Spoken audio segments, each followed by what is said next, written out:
Mobile دی الحمد للہ وکفا وسلام علی عبادہ الذین اصطفى اما بعد فاعوذ باللہ من الشیطان الرجیم بسم اللہ الرحمن الرحیم۔ معزز سامعین، 5 فروری بروز اتوار 2023 بعد نماز فجر کا یہ درس حدیث مصطفیٰ صلی اللہ علیہ وآلہ وسلم، یہ ہماری سلسلہ وار گفتگو ہے شرح ادب المفرد۔ اس کی آج یہ قسط نمبر 169 ہے، اور آج کا درس انشاءاللہ حدیث نمبر 960 سے لے کر یہ تقریباً 964 تک جاری رہے گا۔ آپ دعا فرمائیں اللہ تعالیٰ مجھے شرح صدر کے ساتھ حق سچ بیان کرنے کی توفیق عطا فرمائے، اور اللہ تعالیٰ ہمیں عمل والی باتوں پر عمل پیرا ہونے کی توفیق عطا فرمائے۔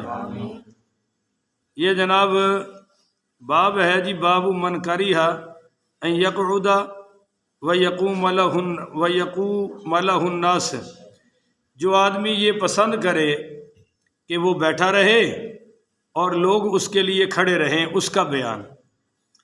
حدثنا موسیٰ قال حدثنا ابو عوانۃ عن الاعمش عن ابی سفیان عن جابر قال سرع رسول اللہ صلی اللہ علیہ وآلہ وسلم من فرس بالمدینۃ علی جذع نخلۃ۔ یہ حضرت جابر رضی اللہ تعالیٰ عنہ بیان فرماتے ہیں کہ رسول پاک صلی اللہ علیہ وآلہ وسلم مدینہ منورہ میں گھوڑے سے کھجور کے تنے پر گر پڑے، گھوڑے سے کھجور کے تنے پر گر پڑے، تو آپ صلی اللہ علیہ وآلہ وسلم کا جو ہے نا فن فقط قدمہ، آپ کا پاؤں مبارک نکل گیا، نا ہڈی نکل جاتی ہے، وہ سوج گیا، نکل گیا، تکلیف بڑی ہوئی۔ فَكُنَّا نَعُودُهُ فِي مَشْرَبَةٍ لِعَائِشَةَ رضی اللہ تعالی عنہا، آپ اپنے حجرہ مبارک میں چلے گئے، یعنی اما عائشہ صدیقہ والے گھر میں، تو ہم صحابہ باری باری حضور کی عیادت کرنے جاتے تھے، پوچھنے جاتے تھے۔ فَأَتَيْنَاهُ وَهُوَ يُصَلِّي قَائِدًا، جب ہم گئے تو سرکار کو دیکھا کہ وہ بیٹھ کر نماز پڑھ رہے ہیں، تو فَصَلَّيْنَا قِيَامًا، ہم نے قریب کھڑے ہو کر نماز پڑھی۔ حضور بیٹھ کر پڑھ رہے ہیں، ہم کھڑے ہو کر پڑھ رہے ہیں۔ تو ثم اتیناہ مرۃ اخری، پھر دوبارہ جب ایک بار دوبارہ ہم حضور کی بات، اس کو بٹھاؤ بھائی، ان سب کو واپس آرام سے بیٹھو، ادھر آگے۔ ہم نے دوبارہ حضور پاک صلی اللہ علیہ وآلہ وسلم کی خدمت میں حاضر ہوئے، تو وَهُوَ يُصَلِّي الْمَكْتُوبَةَ قَائِدًا، تو آپ فرض نماز بھی بیٹھ کر پڑھ رہے تھے۔ فَصَلَّيْنَا خَلْفَهُ قِيَامًا، ہم نے آپ کے پیچھے پھر کھڑے ہو کر نماز پڑھنی شروع کر دی۔ فَأَوْمَا إِلَيْنَا أَنِ اقْعُدُوا، آپ نے اشارے سے فرمایا کہ بیٹھ جاؤ، اشارے سے، تو سارے صحابہ بیٹھ گئے۔ فَلَمَّا قَضَى الصَّلَاةَ، جب آپ اس نماز فرض سے فارغ ہوئے، تو قَالَ إِذَا صَلَّى الْإِمَامُ قَاعِدًا فَصَلُّوا قُعُودًا، آپ نے فرمایا بھائی جب تمہارا امام کھڑا ہو کے پڑھ رہا ہو تو تم بھی کھڑے ہو کر نماز پڑھو۔ وَإِذَا صَلَّى قَائِمًا فَصَلُّوا قِيَامًا، اور فرمایا جب وہ بیٹھ کر نماز پڑھے تو تم بھی بیٹھ کر نماز پڑھو۔ وَلَا تَقُومُوا وَالْإِمَامُ قَاعِدٌ، اور تم اس طرح مت کھڑے ہوا کرو جس طرح آج ہوئے ہو کہ تم کھڑے رہو اور امام تمہارا بیٹھا رہے۔ کما تفعل فارس بزعمائہم، جس طرح فارس کے لوگ اپنے بڑے لوگوں کی، بادشاہوں کی تعظیم کرتے ہیں کہ بادشاہ بیٹھے رہتے ہیں اور لوگ کھڑے رہتے ہیں۔ آج بھی ہمارے ادھر علاقوں میں جو سردار لوگ ہیں وہ بیٹھے رہتے ہیں ڈیروں میں، اور باقی عوام کھڑی رہتی ہے۔ تو آپ نے بولو بھائی اس کو پسند ہے نہیں، اور یہ اب جائز نہیں، اب یہ منسوخ ہے کہ امام صاحب بیٹھ کے پڑھے اور مقتدی پیچھے کھڑے ہو کے پڑھے، یہ اب منسوخ ہو چکا ہے۔ اب امام بھی کھڑا ہو کے پڑھائے گا اور مقتدی بھی کھڑے ہو گئے۔ امام جو بیٹھ کے پڑھانے والا ہے اس کی مستقل امامت جائز نہیں ہے۔ آگے ہے جی 961 قال ولد لفلان من الانصار غلام فسماه محمدا فقالت الانصار، حضرت جابر رضی اللہ تعالیٰ عنہ نے فرمایا کہ فلاں انصار کا بیٹا پیدا ہوا تو اس نے اپنے بیٹے کا نام رکھا محمد. تو فقالت الانصار، تو انصار نے اس سے کہا کہ لا نکنیک برسول اللہ صلی اللہ علیہ وسلم، کہ ہم تمہیں حضور کی کنیت سے پکاریں گے نہیں. تم نے اپنے نام کا اپنا نام تو رکھ لیا نا بیٹے کا نام حضور کے نام پر، اب اگر تم اپنی کنیت بھی حضور کی کنیت جی کے جیسی رکھو تو ہم یہ برابری پسند نہیں کرتے اور ہم تمہیں تمہاری اس کنیت سے کبھی پکاریں گے ہی نہیں. تو آگے سنیے، لا نکنیک برسول اللہ، ہم تمہیں حضور کی کنیت سے نہیں پکاریں گے. حتیٰ قعدنا فی الطریق نسألہ عن الساعۃ، حتیٰ کہ صحابہ انصار حضور کے راستے میں بیٹھ گئے کہ سرکار آئیں گے تو ہم قیامت کے بارے میں حضور سے سوال کریں گے. فقال جئتمونی، جب حضور پاک صلی اللہ علیہ وسلم آ گئے تو فقال جئتمونی تسألونی عن الساعۃ قلنا نعم، تو آپ صلی اللہ علیہ وآلہ وسلم نے فرمایا کہ تم میرے پاس اس لیے آئے ہو، میرے لیے راستے میں اس لیے بیٹھے ہو کہ تم مجھ سے قیامت کے متعلق سوال کرو. تو انہوں نے کہا جی بالکل ایسے ہی ہے. قلنا نعم. قال ما من نفس منفوسۃ یأتی علیہا مئۃ سنۃ، آپ صلی اللہ علیہ وسلم نے فرمایا کہ اب کا موجود جانداروں میں سے کوئی جاندار ایسا نہیں ہوگا جس پر 100 سال گزر جائیں، یعنی 100 سال گزرنے سے پہلے ہی سب فوت ہو جائیں گے. بولو جی سب. تو تم قیامت کا کس لیے پوچھ رہے ہو؟ تم سب 100 سال کے اندر مر جاؤ گے. کوئی جاندار ایسا نہیں ہے جو 100 سال کے بعد بھی زندہ رہے تم میں سے. ان کو فرمایا تو لہذا تم جب مر جاؤ گے تو قیامت اسی وقت قائم ہو جائے گی، تمہیں پوچھنے کی ضرورت ہے نہیں. تو فقالت الانصار، انہی انصار نے پھر عرض کی کہ یا رسول اللہ لا نکنیک برسول اللہ، آپ نے فرمایا یا رسول اللہ فلاں انصاری کا بیٹا پیدا ہوا، اس نے اپنے بیٹے کا نام محمد رکھا، تو ہم انصار نے اس کو کہا کہ بھائی تو اپنی کنیت حضور کی کنیت پہ نہ رکھنا، ہم تجھے حضور کی کنیت سے کبھی بھی بلانا پسند نہیں کریں گے. قال احسنت الانصار، تو میرے آقا نے فرمایا بھائی انصار نے بہت اچھا کیا ہے، اور سمو بھی اسمی، میرے نام پر اپنا نام تو رکھ سکتے ہو. ولا تقنطوا بکن، ہاں جی، ولا تقنطوا بکن تنی، آپ صلی اللہ علیہ وسلم نے فرمایا ہاں ولا تقنطوا بکنیتی، مگر تم میری کنیت کے پر اپنی کنیت رکھ سکتے. اب ذرا توجہ کرنا کہ صحابہ کی یہ شان ہے کہ کنیت میں حضور کی برابری کسی کو نہیں کرنے دیتے، نام میں کسی کو حضور کی برابری نہیں کر سکتے، کرنے پسند کرتے. تو جو کہے میں محمد جیسا ہوں یا محمد ہمارے جیسے ہیں، اس کی پھر کیا اوقات رہ جاتی ہے؟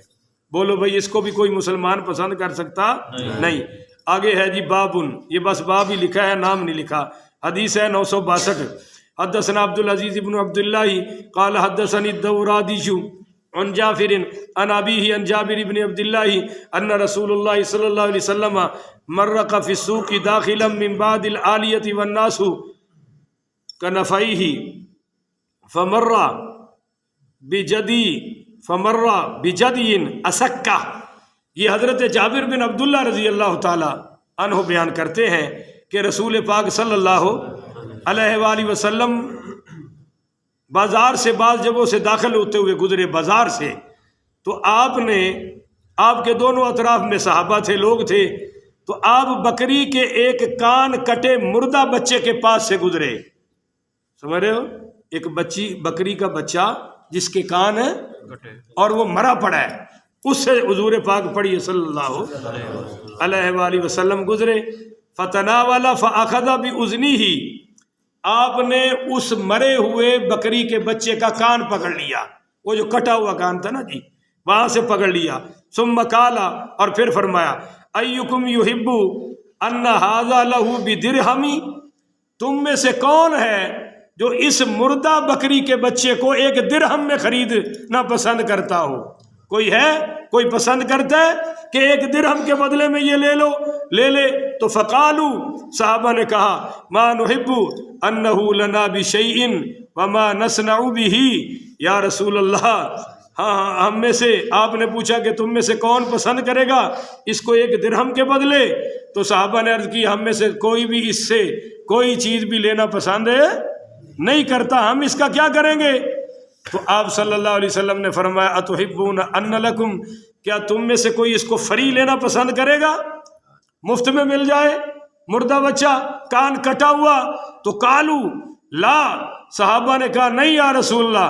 قال ذلك لهم ثلاثا، تو حضور نے 3 مرتبہ یہ بات پوچھی کہ کوئی 1 درہم میں لینا پسند کرتا ہے، کوئی مفت میں لینا پسند کرتا ہے؟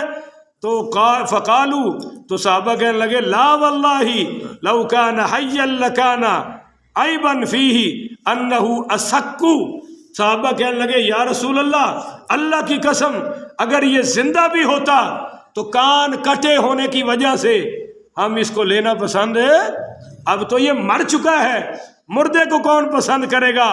تو میرے نبی کریم پڑھیے صلی اللہ علیہ وسلم نے فرمایا، آپ نے فرمایا بھائی، ہائے ہائے ہائے، ہاں صحابہ نے کیا کہا؟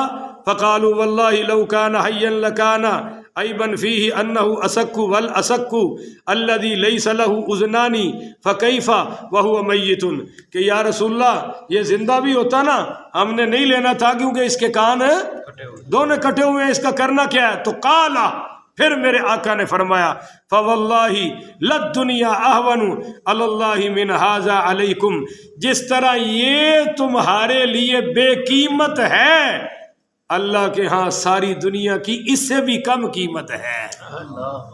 اس مرے ہوئے جانور کی تمہارے ہاں کوئی اوقات نہیں ہے نا، تو اللہ کے ہاں بھی تمہاری دنیا کی کوئی اوقات نہیں ہے۔ ایک حدیث میں ہے جی، سرکار دو عالم صلی اللہ علیہ وآلہ وسلم نے فرمایا، اگر اللہ کے ہاں دنیا کی ایک قیمت مچھر کے پر کے برابر بھی ہوتی تو کافر کو اللہ پینے کا 1 گھونٹ بھی نہ عطا فرماتا۔ اللہ کافروں کو اس لیے دے رہا ہے کہ کافروں کی بھی کوئی اوقات نہیں اللہ کے ہاں، اور اس دنیا کی بھی اللہ کے ہاں کوئی اوقات نہیں ہے۔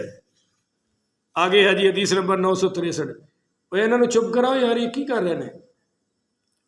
حدثنا عثمان المؤذن قال حدثنا عوف عن الحسن عن عطي بن زمرة قال رأيت عند أبي رجلا تعزى بعزاء الجاہلیت، یہ توجہ سے سننا بھائی، حضرت عطی بن زمرہ رضی اللہ تعالیٰ عنہ سے روایت ہے کہ میں نے ابی رضی اللہ تعالیٰ عنہ سے سنا، ابی بن کعب رضی اللہ تعالیٰ، ان کے پاس ایک آدمی کو دیکھا جو اپنی نسبت جاہلیت کی طرف کر رہا تھا، جو اپنی نسبت جاہلیت کی طرف، کہ جاہلوں کی، وہ میرا بابا ایسا تھا، میرا دادا ایسا تھا، پردادا ایسا تھا۔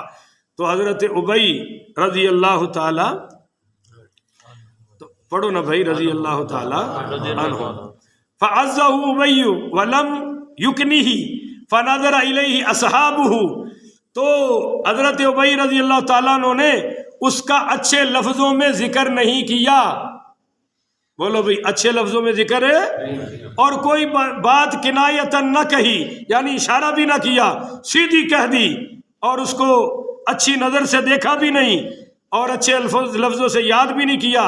فنظر الیہ اصحابہ، تو ان کے اصحاب ان کی طرف دیکھنے لگے، تو پھر حضرت ابی بن کعب نے فرمایا، قال کأنکم انکرتموہ، فرمایا کہ تم میری بات کا انکار کرتے ہو۔ تو پھر حضرت ابی نے فرمایا کہ سن لو بھائی، فقال انی لاہاب فی ھذا عہدا ابدا انی سمعت النبی صلی اللہ علیہ وسلم یقول، کہ حضرت ابی بن کعب نے فرمایا کہ بلا شبہ اس میں کبھی کسی سے خوف نہیں کھاؤں گا، اس بات کرنے میں میں کبھی کسی سے نہیں ڈروں گا، کیونکہ میں نے حضور پاک صلی اللہ علیہ وآلہ وسلم کو فرماتے ہوئے سنا ہے، یقول من تعزى بعزاء الجاہلیت فاعزوہ ولا تکنوہ، کہ آپ نے فرمایا کہ جو شخص اپنی نسبت جاہلیت کی طرف کرے اسے اچھے الفاظ میں یاد نہ کرو اور نہ اس میں کنایتن کوئی بات کرو، یعنی چھپا کر بات نہ کرو، اشارے سے نہ کرو، کھلے عام کہو کہ جو نسبت جاہلیت کی طرف کرتا ہے اس کی ہمارے ہاں کوئی اوقات نہیں ہے۔ تو ہمیں بھائی جہالت پر اور باپ دادا پر بولو بھائی فخر کرنے کی کوئی ضرورت نہیں ہے۔ حدثنا عثمان قال حدثنا مبارک بن فضالۃ عن الحسنی عن عطی مثلہ، اگلی روایت بھی اسی جیسی ہے۔ اب آج کے درس کی آخری حدیث 964 پر باب ہے، باب ما یقول الرجل اذا خدرت رجلہ، جب آدمی کا پاؤں سن ہو جائے تو وہ کیا کہے۔ بسا اوقات پیر سن ہو جاتے نا، اس کا نسخہ سن لو۔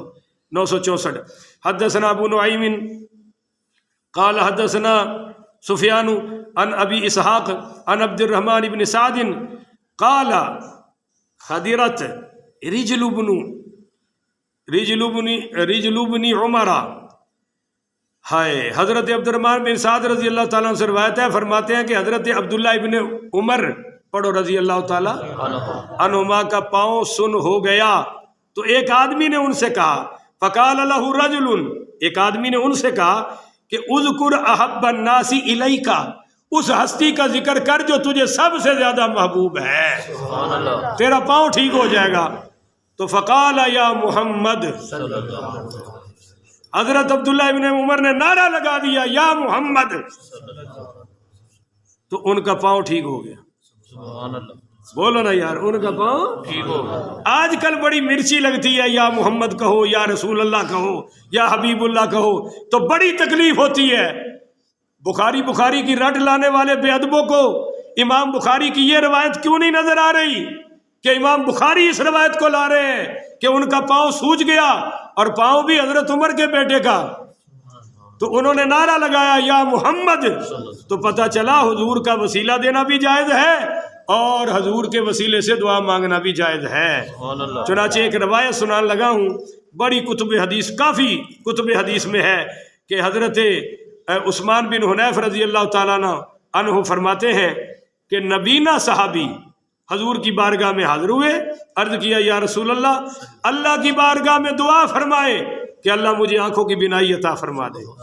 تو سرور دو عالم صلی اللہ علیہ وآلہ وسلم نے فرمایا جاؤ وضو کرو، 2 رکعت نماز پڑھ کر یہ دعا مانگو، اللہم انی اسألک اتوجہ الیک بمحمد النبی الرحمتی، کہ اے اللہ میں تجھ سے سوال کرتا ہوں اور تیری بارگاہ میں حضرت محمد نبی رحمت کے وسیلے سے متوجہ ہوتا ہوں۔ اور پھر اس نے کہا یا محمد انی قد توجہت بک الی ربی فی حاجتی ہذہ لتقضی اللہم فشفعہ اللہم فشفعہ فی، اور پھر اس نے کہا یا محمد بلا شبہ میں آپ کے وسیلہ جلیلہ سے اپنے رب کی طرف متوجہ ہوتا ہوں اور اپنی اس حاجت میں کہ پوری ہو جائے، اے اللہ میرے حق میں حضور کی سفارش قبول فرما لے۔ آج کہتے ہیں وسیلے سے بھی دعا نہ مانگو، اور صحابہ جنگوں میں نعرہ لگایا کرتے تھے یا محمد یا محمد یا نصر اللہ انزل، اے محمد اے محمد اے محمد کہ اللہ ہماری مدد فرما۔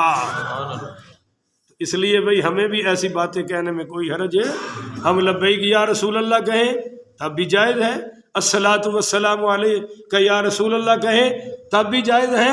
اب وہابیوں میں اگر کوئی قرآن حدیث کی شرم و حیا ہے تو امام بخاری کی اس کتاب کی حدیث کا جواب دے کہ حضرت عبداللہ ابن عمر کا پاؤں سن ہو گیا، نعرہ لگایا یا محمد، تو ہماری مسجدوں میں جو لکھا ہے نا یا رسول اللہ یا محمد، وہ بالکل اس حدیث کے مطابق لکھا ہوا ہے، اور حضور کے سامنے نہیں، حضور کے علاوہ یہ نعرہ لگایا حضرت عبداللہ ابن عمر نے۔